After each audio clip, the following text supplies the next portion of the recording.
સાગબારા અને ઉમરપાડાનો જમીન જંગલનો આખો વિવાદ છે દિવસે ને દિવસે વકરી રહ્યો છે। આપણે જોયું કે એમાં રાજકારણ પણ પ્રવેશી ચૂક્યું છે। બીજી બાજુ સામાજિક નેતાઓ છે ભારતીય જનતા પાર્ટીના જ એ પણ મેદાને છે। બીજી બાજુ મહત્વની એ ઘટનાઓ થઈ રહી છે કે ચૈતર વસાવાના જે જામીન છે નામંજૂર થયા છે ને આ બાજુ ભારતીય જનતા પાર્ટીના ઘણા બધા એવા નેતાઓ છે કે તે રાજકારણ કરી રહ્યા હોવાના આક્ષેપ અત્યારે કોંગ્રેસ લગાવી રહ્યું છે। કારણ કે ફોરેસ્ટ અધિકારીને મળવા માટે કોંગ્રેસના નેતા તુષાર ચૌધરી પહોંચ્યા હતા અને ત્યાર પછી જે આખી વાતચીત ફોરેસ્ટ અધિકારી સાથે થઈ હતી તેના વિડીયો છે સામે આવ્યા છે। શું વાતચીત થઈ હતી તેના વિશે જ વાત કરવી છે। નમસ્કાર, ગુજરાત BS9 TV ન્યૂઝમાં આપની સાથે હું છું ભગવતી વિશાવડિયા।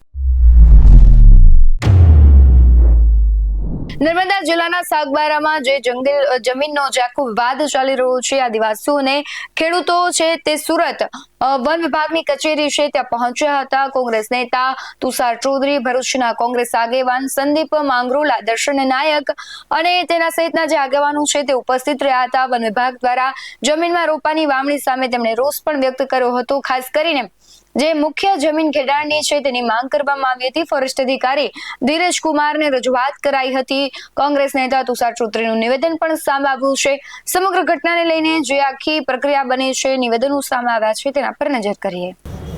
2003થી સાગબારા અને ઉમરપાડાના ખેડૂતો જંગલની જમીન ખેડતા હતા અને 2025 સુધી વન વિભાગ દ્વારા એમને ક્યારેય કોઈ દિવસ અટકાવવામાં આવ્યા નહોતા। પણ આ 2026માં એકાએક વન વિભાગ દ્વારા સાગબારાના જે 12 જેટલા ગામો છે એના ખેડૂતોને જંગલની જમીનમાં પ્રવેશતા અટકાવવામાં આવ્યા છે। એમનો ઊભો પાક નષ્ટ કરી દેવામાં આવ્યો છે ને જે જંગલની જમીન ખેડતા હતા એમાં ખાડા ખોદીને પ્લાન્ટેશન પણ કરી દેવામાં આવ્યું છે। ત્યારે પ્રશ્ન એ થાય છે કે ઉમરપાડાના ખેડૂતો હોય કે સાગબારાના ખેડૂતો હોય, બંને 2003થી સાથે જ જમીન ખેડતા હતા, તો આજે માત્ર સાગબારાના ખેડૂતોને કેમ રોકવામાં આવ્યા અને ઉમરપાડાના ખેડૂતોને કેમ નહીં? એટલે કાયદો હોય તો કાયદો બધા માટે સરખો હોવો જોઈએ, નિયમ હોય તો નિયમો બી બધાને લાગુ પડવા જોઈએ। તો અહીંયા ઉમરપાડાના ખેડૂતોને ગોળ આપવામાં આવે છે અને સાગબારાના ખેડૂતોને ખોળ આપવામાં આવે છે, એવો અન્યાય જે સાગબારાના ખેડૂતો સાથે થઈ રહ્યો છે એના વિરોધમાં અમે વન વિભાગના અધિકારીને રજૂઆત કરી છે। તો સર વાત કરીએ તો કયા મુદ્દા ઉપર અમને રોકવામાં આવ્યા, એમને શું કહ્યું? અમે પણ એ જ જાણવા માગીએ છીએ કે ભાઈ એક તાલુકાના લોકોને તમે રોકતા નથી ને બીજા તાલુકાના લોકોને કેમ તમે રોકી રહ્યા છો? તેનો એ લોકો કોઈ જવાબ આપી શક્યા નથી। અને મને જે રીતે લાગી રહ્યું છે એ રીતે કે આમાં રાજકીય રમત રમાઈ રહી હોય અને બે જિલ્લાના ભારતીય જનતા પાર્ટીના આગેવાનો વચ્ચે કંઈ ખેલ ખેલાઈ રહ્યો હોય ને એનો ભોગ આ 12 ગામના ખેડૂતો બની રહ્યા હોય એવું અમને લાગી રહ્યું છે। એમને રોકવામાં આવે છે ત્યારે કોઈ પણ સંતોષકારક એમની પાસે કોઈ કારણ નહોતું। માત્ર 2010નો ઠરાવ અમને આગળ ધરી અને આ ઠરાવ ખોટો છે એવું 16 વર્ષ પછી તેઓ બતાવવા માગતા હતા, પરંતુ આ માત્ર ને માત્ર કોઈ પોલિટિકલ રાજકીય કારણોસર આ ખેડૂતોને અન્યાય થઈ રહેલો છે।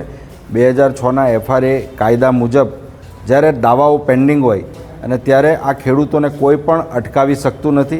એટલે આજે અમે અહીંયા CCFની સામે એવી માગણી કરી છે કે ગેરકાયદેસર રીતે આ ખેડૂતોની દાવા અરજીઓ પેન્ડિંગ છે અને એ ખેડૂતો ત્યાં ખેડવા જાય ત્યારે કોઈ પણ ફોરેસ્ટ ખાતાનો કર્મચારી હોય કે પોલીસ ખાતાનો કર્મચારી હોય એમને રોકટોક કરશે તો એમની સામે FOR હેઠળ ગુનો દાખલ કરવો પડશે અને આ ખેડૂતોને રક્ષણ આપવું પડશે।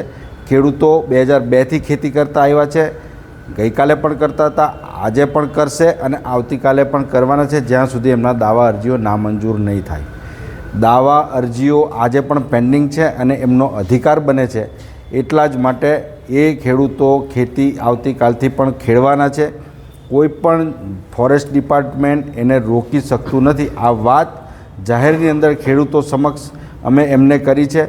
જંગલ ખાતાએ જે ગેરકાયદેસર રીતે આ દાવાવાળી જમીનોની અંદર રોપવાનું કામ કરેલું છે એ પણ બિનઅધિકૃત કહેવાય અને એના માટે આ જે કંઈ કૃત્ય જે કર્મચારીઓએ કરેલું છે એની જવાબદારી નક્કી કરી અને એની સામે પણ ગુનો દાખલ કરવો જોઈએ એવી પણ અમે માગણી કરી છે।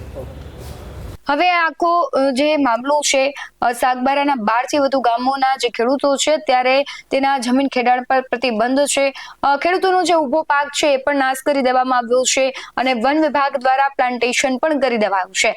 બીજી બાજુ વન વિભાગના અધિકારીઓને રજૂઆત પણ કરવામાં આવી છે, પરંતુ હજુ સુધી આ મામલે કોઈ ચોક્કસ નિરાકરણ નથી આવ્યું। મનસુખ વસાવા સહિત કોંગ્રેસના નેતાઓ હોય, ભાજપના હોય કે પછી આમ આદમી પાર્ટીના કેમ ન હોય, બધા મેદાને છે. ખાસ કરીને મનસુખ વસાવા અને દર્શનાબેન દેશમુખ છે છેલ્લા કેટલાય દિવસથી આંદોલન પર બેઠેલા ખેડૂતો છે તેને મળી રહ્યા છે. બીજી બાજુ સરકારમાં પણ રજૂઆત કરી છે તેમણે. હવે એમનું ગાંધીનગર તેડું આપ્યું છે. શું નિર્ણય લેવામાં આવે છે એ તો આવનારો સમય બતાવશે, પરંતુ તમારું શું માનવું છે કમેન્ટમાં જરૂરથી જણાવજો. બાકી આવા જ વધુ અહેવાલો સાથે ફરી મળતા રહીશું. તમે મારી યુટ્યુબ ચેનલને સબસ્ક્રાઇબ કરવાનું અને ફેસબુક અને ઇન્સ્ટાગ્રામ પર ફોલો કરવાનું ભૂલશો નહીં. બાકી નવી અપડેટ્સ મેળવવા માટે જોતા રહો BS9 ન્યૂઝ. નમસ્કાર.